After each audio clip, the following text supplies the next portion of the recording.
So, one of the biggest questions that I get when I'm coaching people is how do I change? This is my life. This is what I'm going through. And I just don't know how to change things to make my life different. So, today we have a returning guest that's going to talk about what compelled him to make radical changes in his life right after this.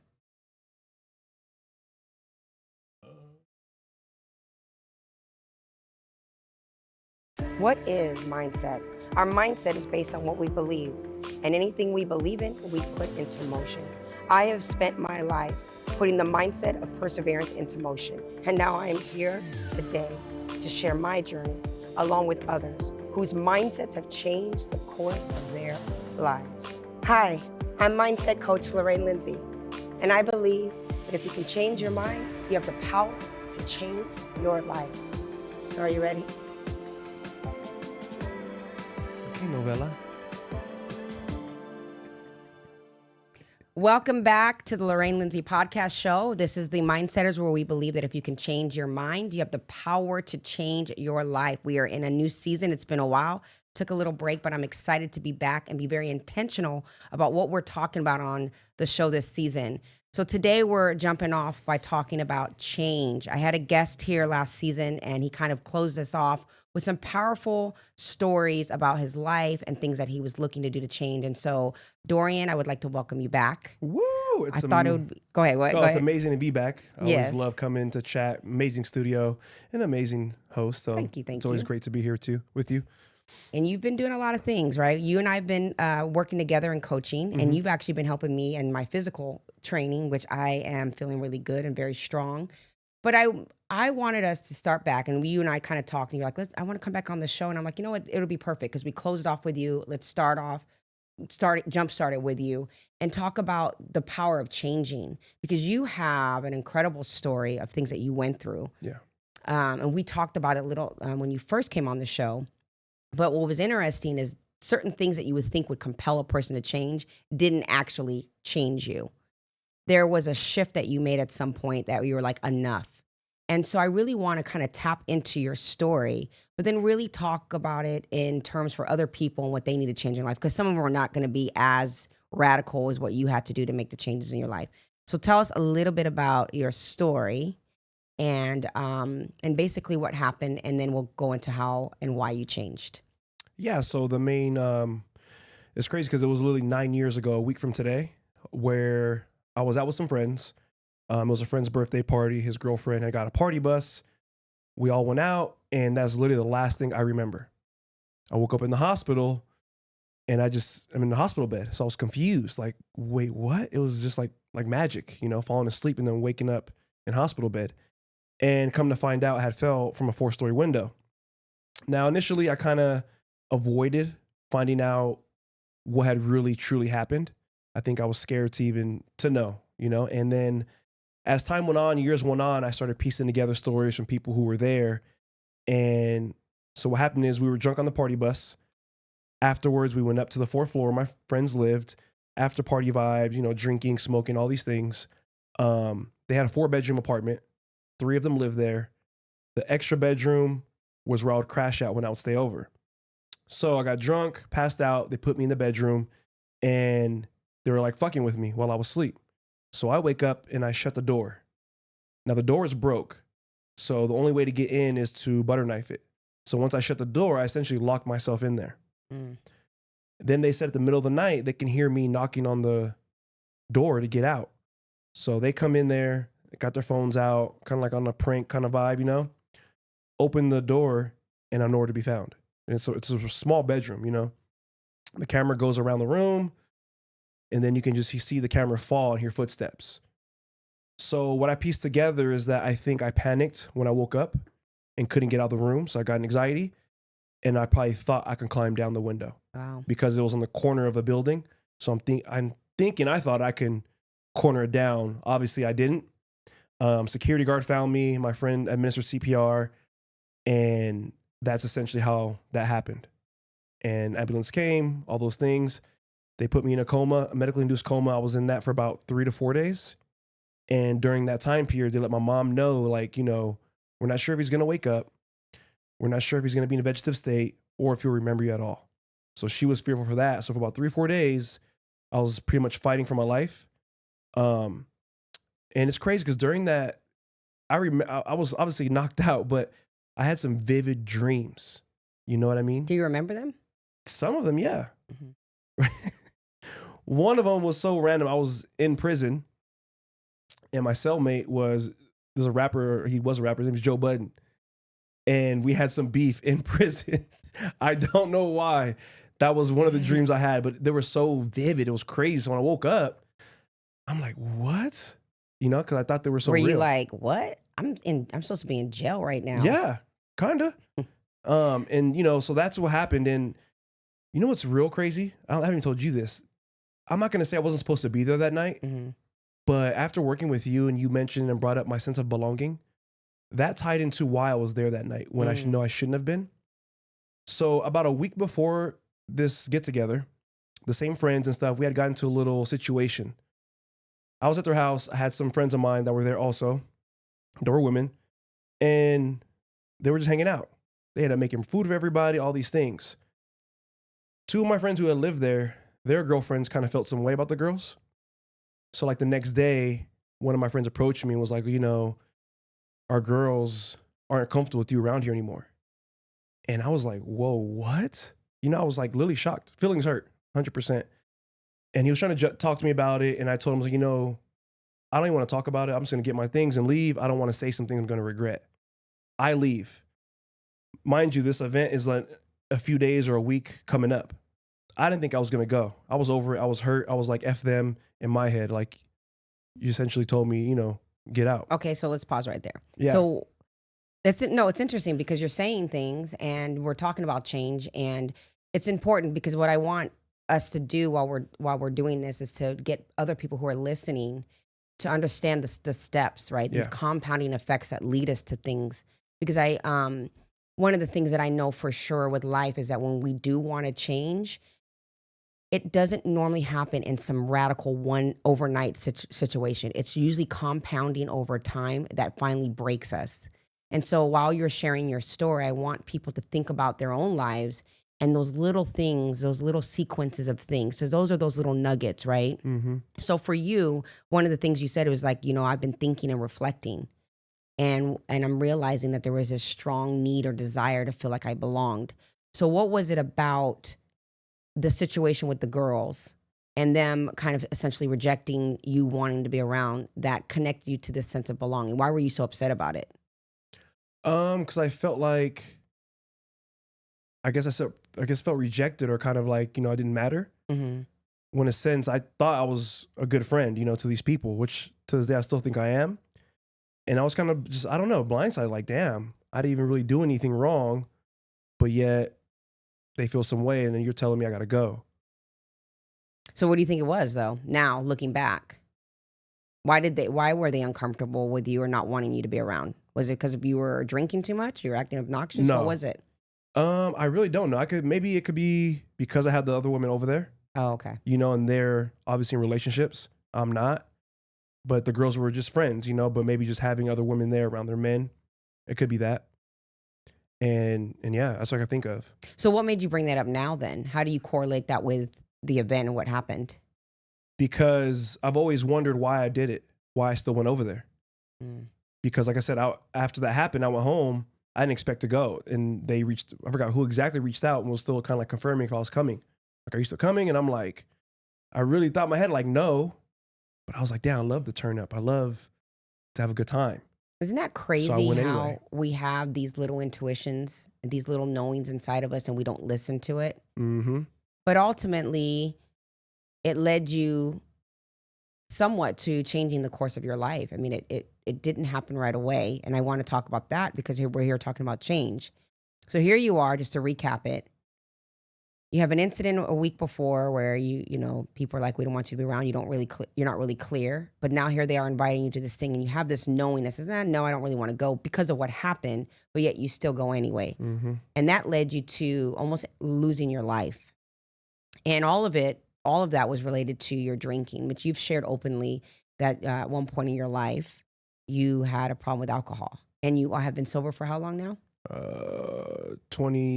Almost 23 months. at the end of this month. Well, congratulations to that. Yes, That's a thank you. huge feat. And I think that when people are dealing with addiction, especially when it's very socially acceptable, such as drinking, to be able to dance with the monkey, because you can't entirely get rid of it, is an incredible feat. So I hope you're very proud of yourself for that. Yeah, of course. So let's talk about this, because there you are. You wake up in a hospital room. You see yourself there. Your mother's there. You had tubes in you and the whole nine. I mean, you were just lucky you're alive, let alone even walking. Mm-hmm. And yet that doesn't stop you. Because I know we've talked about this, where for a while you were kind of on the straight and narrow. Like you got out you got out of the hospital and you were like sober for a while. Mm-hmm. What was it that made you go back to the drinking? Did you connect at that time that the drinking was a contributor to what had happened to you? And what made you go back? I had never contributed. I mean, the drinking caused the incident, but I didn't think I had a problem with the drinking. I think at that point it was just one of those nights where got too messed up and an unfortunate accident happened. That doesn't happen often. Mm-hmm. So initially I did go back sober. I told myself, take some time off. Like you shouldn't be drinking. You almost lost your life. But once I got healthy and was able to walk again, all these things, I was back to it. My birthday's in April. The incident was in November. So like 4 or 5 months later, I was back drinking again. By my birthday, I remember. 25th birthday, I celebrated all messed up. And going to the clubs again, all those things. And I continued to drink back like it never happened in a sense, Mm-hmm. All I told myself was, as long as I don't black out, I'll be okay. You're good. Because therefore, if I black out, I don't know what's going to happen. But if I don't black out, I guess I'm in control. So you were rationalizing and making up ways that you could be in control of it. And we all do that. And it doesn't have to pertain to necessarily drinking and alcoholism or even addiction. It's just how we rationalize relationships sometimes that are bad, or jobs or dreams that we don't, that we're not pursuing. So then what was it for you? What was it finally where you were like, this has got to stop, where you recognized there was a problem and you wanted to change your life? It might sound crazy, but I don't think until I was at least 6-7 months into not drinking. Okay. Where I realized. Well, what made you stop drinking for 6 or 7 months? Initially, there were some times where I'd be hungover and it would just trigger my anxiety. And there were times where I couldn't work.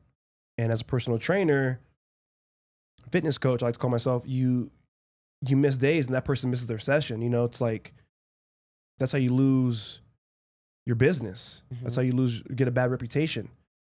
So there was one time in particular where I had to cancel because I was just hungover.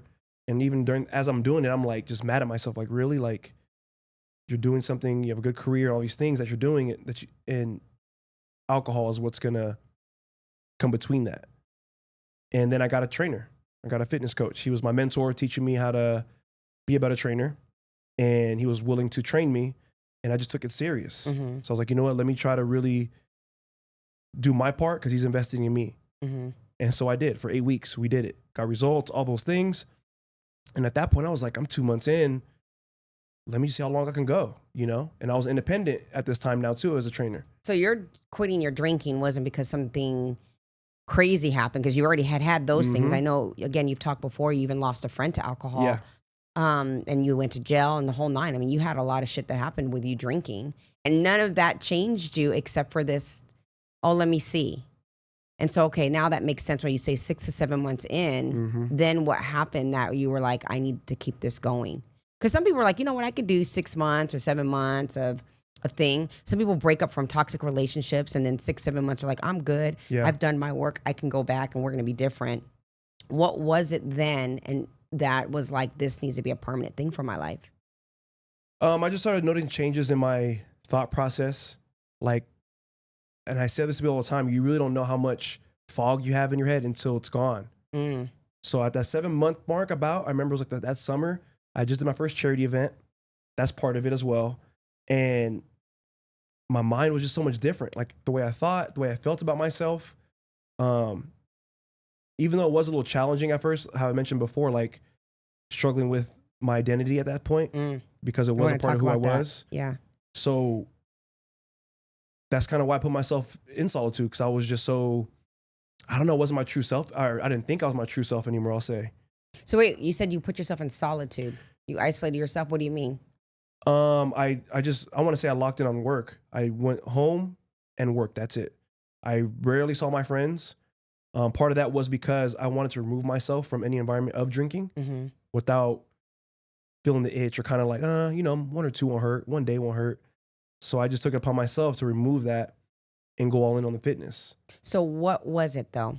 What was it for you? Was there one thing? Was there a few different things? What was it that you shifted? Right? Because I know the reason why I want to like hone in on this, because I see it all the time and I hear people talk about it all the time. And when people are in their rut and they are literally wanting to change, it usually starts with, or sometimes not usually, but sometimes it starts with, if this person would change or if that would change, if I can get them to convince them. But the reality is that change has to start with yourself, right? And it's very difficult when our life has habitually become this thing, when there's a routine and a pattern that's attached to the habit that is negatively affecting our life. So my question for you was, what point was it that you were like, I need to isolate. I need to retreat. Because your tribe and who you surround yourself is very, very important, right? What do they say? You hang out with, surround yourself with 5 people that are doing this and you become the 6th. So what was it for you? What moment was it for you where you're like, I have to like retreat here and spend some time in isolation or seclude myself from the people I've been around? Why did you make that decision to do that? So if I can think about it now, so when I gave up alcohol, it was Christmas of 2021. And I was like, you know what? That's it. I had a bad hangover. I'm like, that's it. A week later was a good friend's birthday. It was brunch. And it was hard at first. I was sitting there, everybody's passing around the shots, and like, usually me, I'm ready to get going. And I just felt a sense of power when I said no. And I maintained that. But being in that situation, that's where I realized and felt like, okay, I need to make sure for now, I need to not put myself in positions where I might feel the urge to want to drink. Not saying the people around me would be like, oh, come on, but I still didn't know. And I'd rather just remove myself. And I really wanted to be good at what I was doing. And when I realized my business at the time as a fitness coach solely relied on me, 100%. There was nobody paying me. I had to make sure I showed up for my clients and be the best experience they had. That way I can maintain that business, maintain my income, and maintain my life. And I heard Eric Thomas say a quote of, because he doesn't drink or smoke either. And he was saying how somebody told him, what's wrong with it? What's wrong with doing a little bit of this and that? He was like, well, why don't you tell me what's right with it? So when I heard that, I started asking myself that question. What's right with it? That's profound, yeah. There's no real answer that's going to make me want to do it anymore. You know what I mean? And as the months went on, like I mentioned a few seconds ago, is the clarity started to come in. I started in the moments of solitude, I had to sit with myself, because after I'm training my clients, I'm at home, I'll watch like a YouTube about some fitness stuff, but I would really sit with my thoughts and feelings and started to just think and reflect on things. I'm writing some stuff down as you're speaking, because there are certain things that are coming to me. And again, I want to make sure that I make your story relatable to other people who are listening. Yeah. And one of the things that is always emphasized for people to change is to understand why, and have that why be compelling. Now, it's an overwhelming thing to suggest to someone that in order for you to change, it has to be a compelling thing, because then we think very grandiose. So for example, for me, at one stage in my life, the compelling why was my son, right? I was a single mother, and it was very, very important for me that he had a very different life that I did. It was very compelling. But that's a big thing to say, right? It's a big thing to say. It's like, okay, you got your son, but what if I don't have a kid? What if I don't have this? What if I don't have that? What am I doing it for? And even just the subtlety of saying the why for me at that moment, even though through work it might be deeper than that, but if you can just tap into it for the moment. For you was, I had this horrible hangover, and I started realizing you had a switch in you wanting to do this business, and realizing that you weren't showing up for the people the way you wanted to was enough. And again, a reason why I'm emphasizing that is I think I want people to get that the why to change can just be that little thing that you're showing up for someone else, or that that you're tired of feeling some kind of way, and just start there. It doesn't have to be overwhelming, compelling. But another thing that I love that you said was being able to get your power back. You felt that. Mm-hmm. Instead of saying the resistance was hard, it was like by saying no, I felt empowered. And that's an incredible thing to say, because I believe that that's powerful for a lot of people, and they don't realize that. The third thing that you said was immersion. And one of the things that I like to coach people on and get them to do is like, find your tribe. Well, how do I find the tribe? If I'm not that person and I need to find a tribe, but I want to be a millionaire, and millionaires don't want to hang out with me because I'm broke, that kind of thing. You can start with just subtle things like going on YouTube. We have so much resource to us. And so for you, it's like, okay, my mind is shifting and I'm changing. But what are the things, and you may not even realize that you were doing it, but even just by you saying, okay, I'm going to tap in, I'm going to get a coach for the training and fitness. Now he's going to hold me accountable. The second thing I'm doing is I'm watching videos, and these videos have got me thinking about this and this and that. So I just kind of want to interrupt you in that, because sometimes it's just those little things that compound over time. So, okay, you're 6-7 months in. Yeah. And you are really recognizing you're getting that clarity, that brain fog is going on, or clearing up, I should say. And then what? I think at that point is where, because I didn't post it initially like, oh, I'm going to stop drinking, make a big old deal. It was a personal thing for me. Mm-hmm. And once I got to a certain point, I want to say maybe 6-7 months is where I kind of posted like 6 months in. And I ain't gonna lie, getting the celebration from people like, damn, good job. People who especially knew me and seen the person I used to be, that kind of kept me going too. Like, let me see how long I can keep this going. No. And I remember, I forgot what point, I just remember telling myself, don't set a date. Simply just say, I do not drink. That's I love it. that. Not anymore, not for 3 months, not for 7, not for a year. I just told myself, I don't drink. That when people ask, it's just, I don't drink. That's me. And like you said, finding the tribe, that was hard because people who I hung out with, they still drink. Right. So that's why I did separate myself. And as you're saying that, I guess I had to become my own tribe, And then hearing other people feel inspired or motivated to cut back or stop drinking, that kind of kept me going too. I guess I felt the sense of responsibility, like, all right, let me keep it going, and kind of feeling like, I'm not saying somebody's out there wish for me to fail, but if I were to start drinking again, like, I knew he wouldn't last, There's probably nobody thinking that, but in my head, I'm like, you never know. But there could be. Yeah. And that's reality, right? And even when you're striving for other things in life, whether it's a weight loss journey, whether it's starting your own business, there are always going to be the naysayers that are waiting for you to fail. Like, oh, she says she's always doing a business, and she never ever does. She's always getting ready to get ready. Oh, okay, she says now, but come Thanksgiving, she's going to be pigging out and putting that weight back on. And you're absolutely right. Or I've seen people on a weight loss journey, as an example, and they lose the weight, and the people are like, oh, you're getting too skinny. Why are you losing so much weight?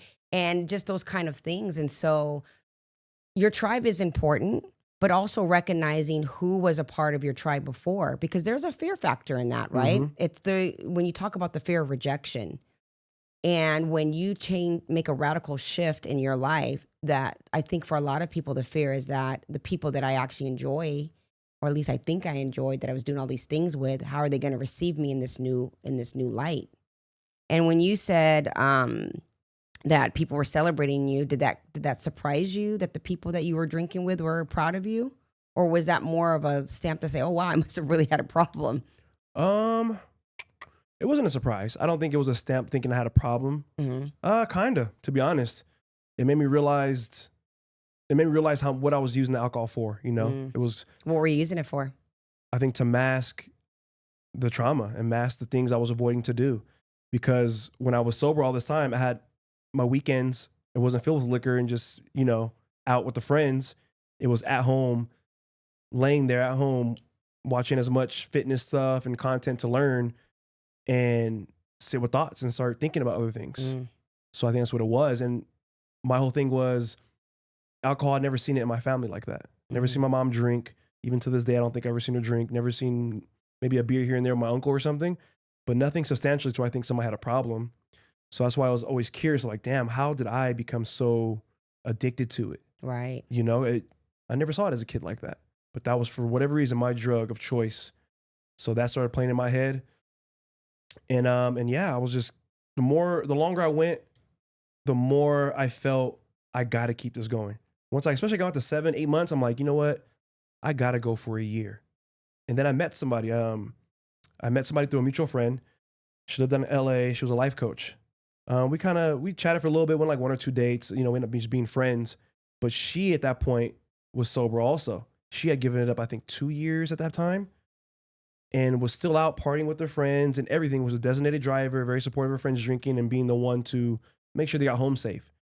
So it kind of inspired me too when I met her to think like, damn, okay, I can really do this thing, you know, and still be the fun friend. You know what I find very interesting is that when we make a decision in our life and we go through that pathway and we talk about that tribe, ultimately the tribe finds you, right? Here you are, you're meeting someone who had a journey, what was 2 years ahead of you on that journey.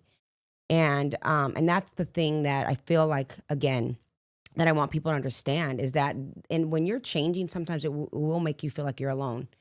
Oh yeah. Because the thing is, like you said, the compelling why is the why am I going to change? But then asking yourself, well, why was I there in the first place? You know, what is that fear that I have? What is that need to belong? Because a lot of things, and when we talk about drug of choice could be alcohol or literal drugs. Drug of choice could be over shopping and overspending and blowing your money, sabotaging yourself in relationships, people who are addicted to emotional pain. These are, you know, people think that addicts are people who take substance always. Sometimes we're emotional addicts as well, and we don't realize it. And we surround ourselves with people who reward us for the emotional outburst or the feeling sorry for ourselves and all of those things. And it's like, when you decide to change, it can be lonely because you have surrounded yourself with people that support what you're doing because it makes you feel like it's okay. Mm-hmm. And eventually, when you stick to it and you get clear on it, then your tribe starts to, you get attracted to a new set of people. It's interesting also, too, that you said something about masking, because I think that that's a big thing for people when we want to change. Whether, again, it's our relationship as an example, and you're used to this person, and even though it's toxic and you're going through things, you're just so familiar and you stay with it and you stick with it. And now you're like, I'm not happy, I'm miserable, or I'm tired, or I'm exhausted from this situation. And then, you wrestle with the devil you know versus the devil you don't know, and the fear of being alone. And so we mask it by making excuses and things like that. So when you say you masked, and then you had this moment of isolation where the things that you were covering up, now you had to deal with. What was that like for you, and how did you overcome dealing with the things that you were, it was hard because, like you just said, you feel alone. Yeah. Because nobody else is on this with me. Nobody understands as much, what I'm going through. And yeah, it felt lonely and it felt weird. But for whatever reason, it's just like, I don't know. I just tell myself that, I just always think back to the hospital bed. I felt uncomfortable how much that sucked.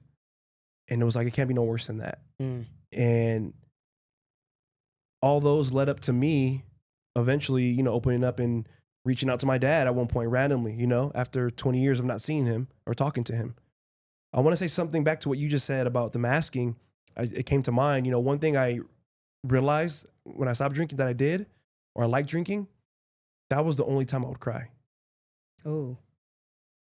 Literally. I thought about it more recently, like, would get so drunk, and I think that's because my wall would come down of not caring or whatever, being able to feel, and that would be the only time I'd cry.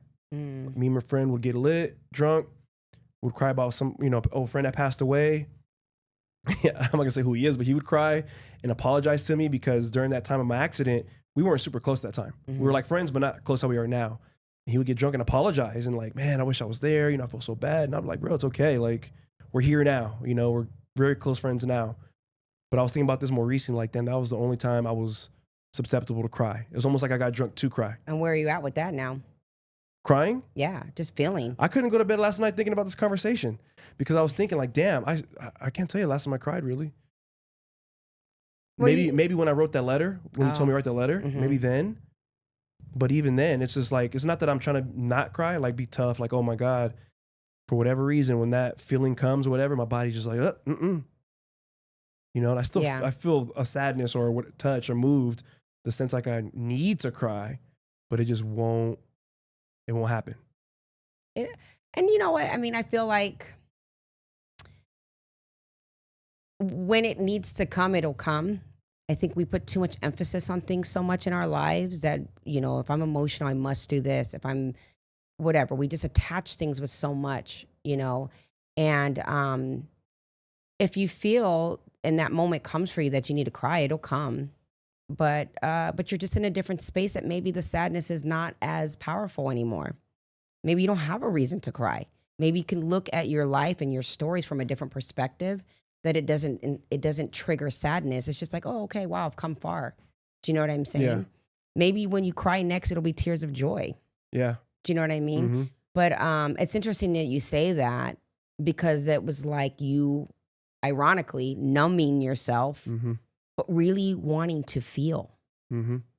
Do you know what I mean? So you go into the idea of drinking to numb, and then really wanting to express and to feel emotion. You saying that about to feel, when I was seeing this girl about a year ago, and I was telling her about my story and stuff like that, I used to mix liquor with Adderall.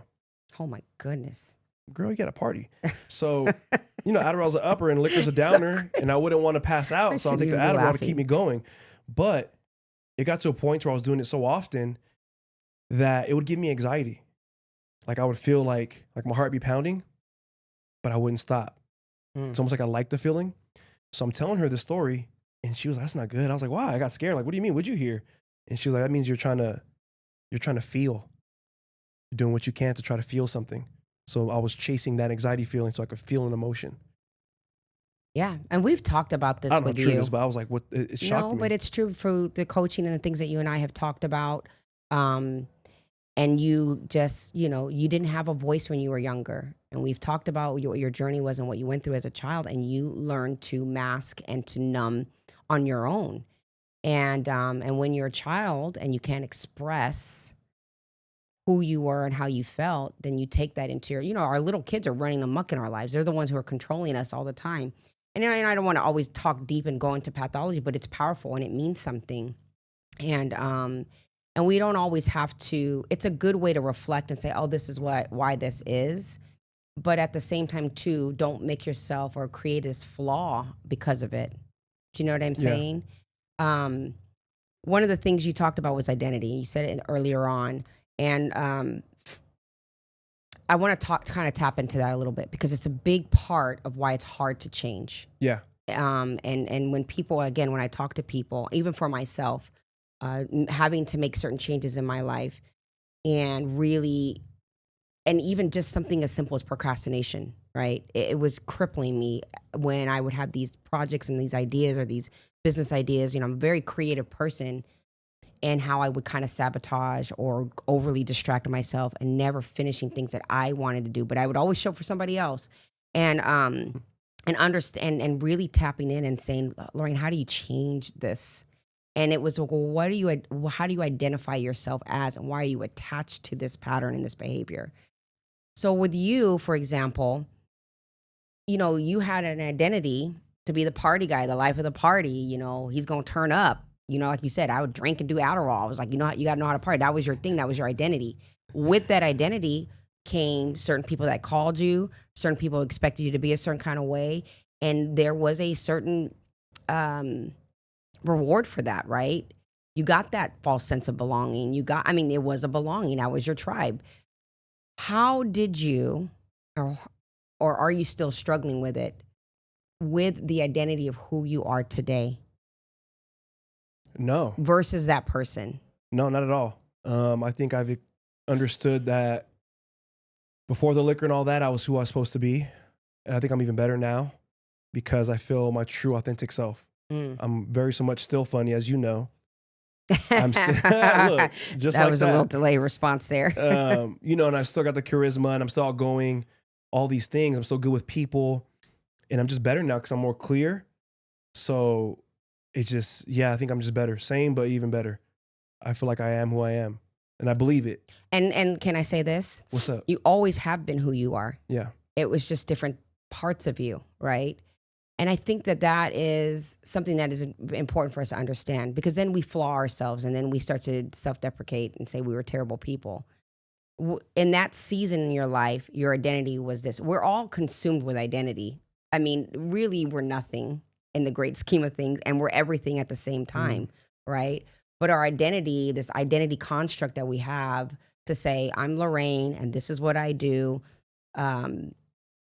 I could have a brain injury or medically, a stroke or something like that, and all of those identities go completely away. It doesn't matter. You look at people who have dementia, Alzheimer's, and they don't recognize all those things I identified with at times, and it's sad and it's tragic. So really, truly, what is identity?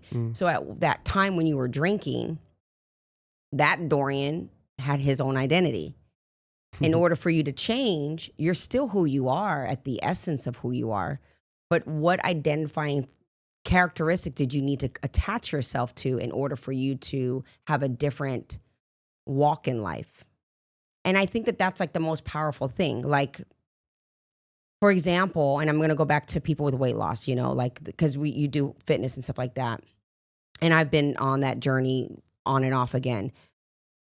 I remember thinking to myself, if I'm going to lose this weight, right? I want to lose this weight. What does the identity of a skinny person, what kind of stuff do they do? If I want to be a strong, powerful person, what do those kind of people do? Because I have to start identifying with that thing. So part of my change is to say, well, what is it that I want to change? Why do I want to change it? But what is it that I want to change? So for you, it's like, I want to change the drinking. I don't want to drink anymore. I don't want to wake up hungover. I don't want to black out and wake up in a hospital bed. So these are things that you were like, okay, that identity is leading me here. In order for me to be a fitness guy and a fitness coach and to be a speaker, you started looking at people who were doing it and identifying with that. And so when we can click into that identity, then we're even more compelled to make the change, because now we have something to see as an example. How powerful do you think that is for you? And did you realize that that's what you were doing in order for you to as a part of your change, I should say?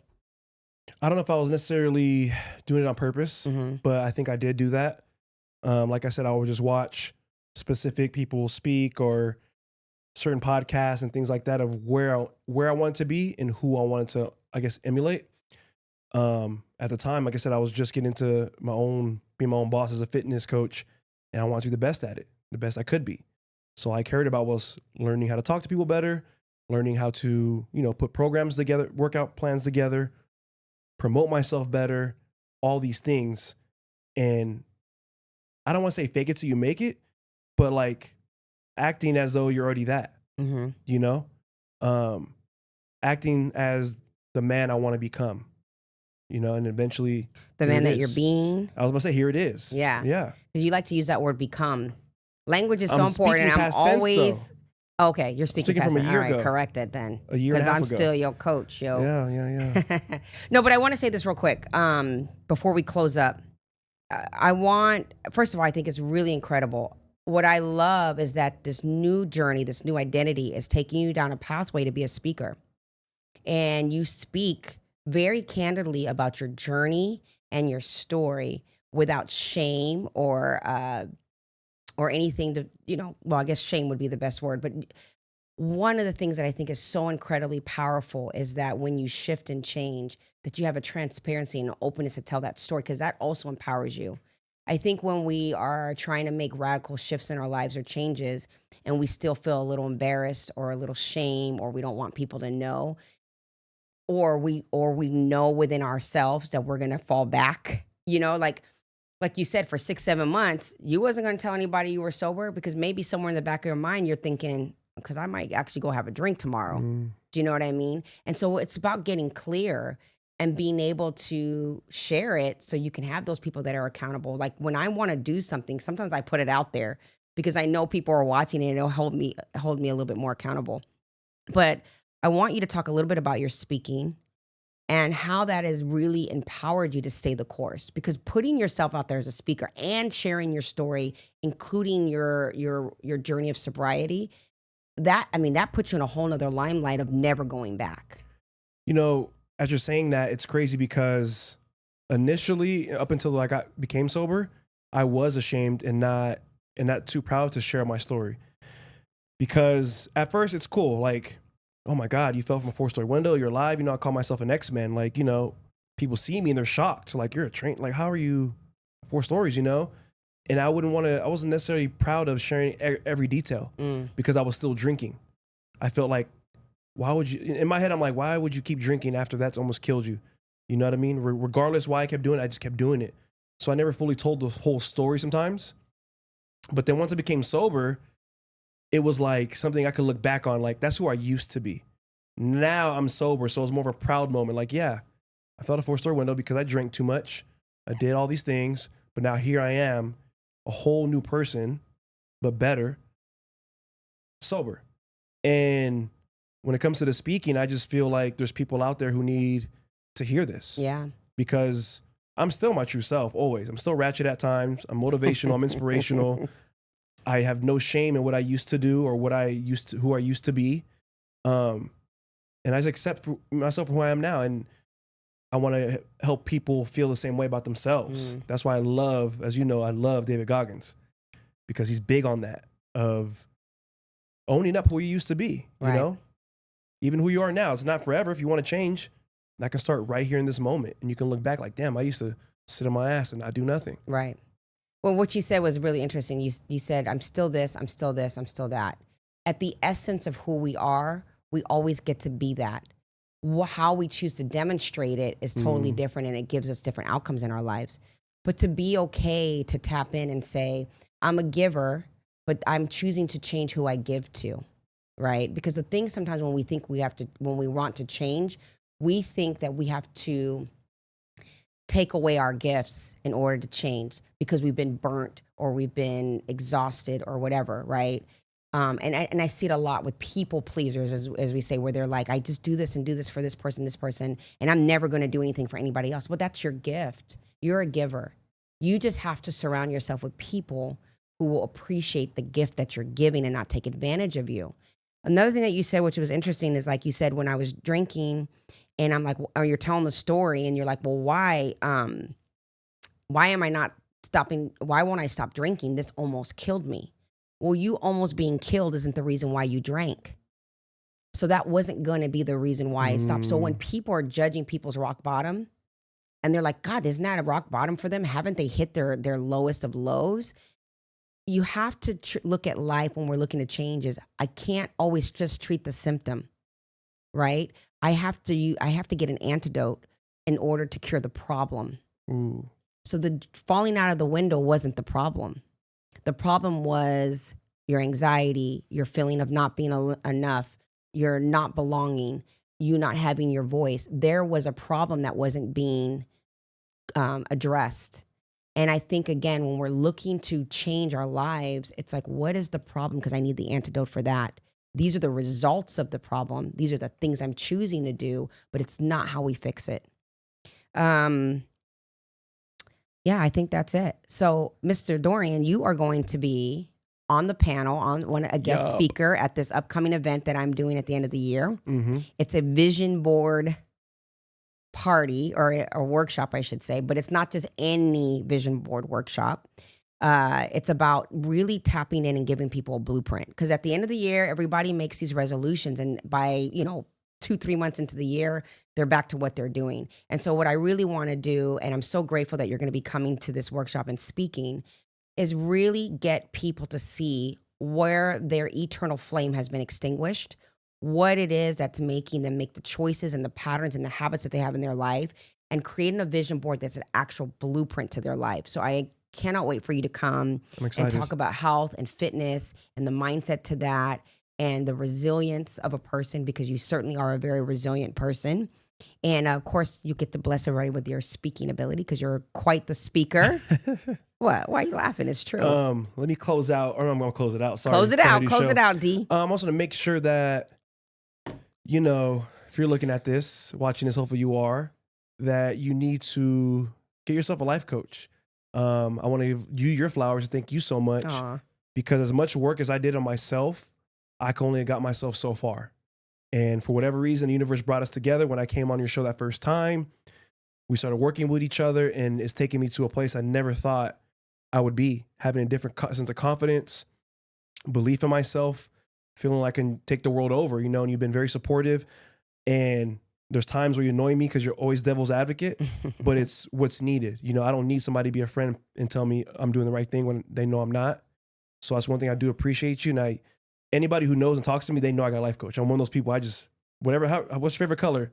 It's red. But my life coach said, you know, there's always some way I pitch you in there, because it's crazy how much change I've been able to do on the inside. Like, just to open my mind to a whole new way. Anytime I have an issue and I bring it to you, you help me see the blind spots, help me see it full circle. And like I said, I always tell people when I talk to them, they need to hire you or go get one of their own, because I don't want to take away my time. But yeah, I just wanted to make sure you get your flowers, and you know you're amazing at what you do. You listen to me, you'll acknowledge my thoughts, but always you keep it real, you know. And it's crazy, we went to the same middle school. That was I know, crazy. that is crazy. That's why I was like, okay, this means something here, you know. And yeah, you've just been a pleasure to work with. And I'm using this as promo for people out there who don't have a life coach. Go get one. Hire Lorraine ASAP as possible. She will get you right, man. Like, for real, you're real good at what you do. Well, I was not expecting that. Yeah, but I'm trying to make you cry. So make sure you cue some sad music when you post this on Instagram. This is your moment to get your flowers and acknowledge you're great at what you do. You know, like, I appreciate that. You handle your own business, you know, your own busy life, but you still always have time for me. Like, you don't ever make me feel like a burden. I always feel like I got to text you when I have some shit going down. And you're always like, okay, I'll make some time. We'll get on a call, talk for an hour or two. And it's nothing to you. So I want to come on here and make sure, you know, I appreciate you. Listen, I appreciate you so much for saying that. I did not expect that. That didn't have you come on for that, but I do appreciate it with all my heart and soul, because it means a lot to me. But I'm passing flowers over to you. And at the end of the day, what I do as coaching only is as valuable as the person who has an openness to it. So I appreciate your openness. I love that you are in a seeker phase in your life, seeking your growth and your contribution, because you're a very contributing person as well with all the charities and things that you do. And, you know, sometimes we just got to go through what we got to go through in life and for it to be what we need for us to have that better part of our lives. And you're in a really beautiful season. And I just appreciate that you trust me and you have an openness to me. And like you said, coaching is important. I don't coach just because I think I know a thing or two. I've had my own coaches. I've taken the lessons myself. And so I appreciate you for saying that. Of course. So, well, thank you guys for watching another episode of the Lorraine Lindsey podcast. Do not forget to hit the subscription button. And if there are topics that you want us to talk about, or if you want to come on the show and do a live coaching session, send me a message on Coach Lorraine Lindsey at any one of my handles. So thank you. And until next time, ciao.